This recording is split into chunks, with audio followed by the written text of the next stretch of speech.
Go! Nung Friday ako dumating ng Manila. Buti alam mo kung... Teka, paano nga ba naman sila? Sa internet. Ang dami mo nga kapangalan dun eh. Isa-isa ko. Tapos yun, namukha ko siya. Ang late pa natin doon sa picture. Paano mo ako namukhaan?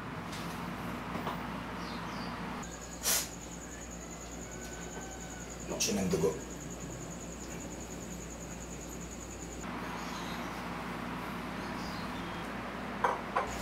Nakita ko yung profile mo. Nakita ko kung saan kumpanya ka nagtatrabaho.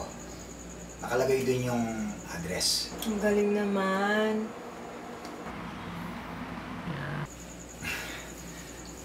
Ang grade 2 ka, pinuntahan ka namin ni Mama. Hindi mo na siguro naalala yun. Saan nga ba yung eskwelahan mo? Victoria, hindi yung court ha. Sa QC. Doon nga. First year ako noon. Kunwari mag-enroll ako. Tapos nakita ka namin ni Mama sa kantin kumakain ng pandesal. Naalala mo na? Parang naalala ko. Nilapitan ka namin. Tapos kunwari, nahulog mo yung tau-tauhang laruan na dala ni Mama. Tapos sabi pa nga niya sa'yo, nahulog mo. Naalala mo na? Kinuha ko yata yung laruan. Hindi!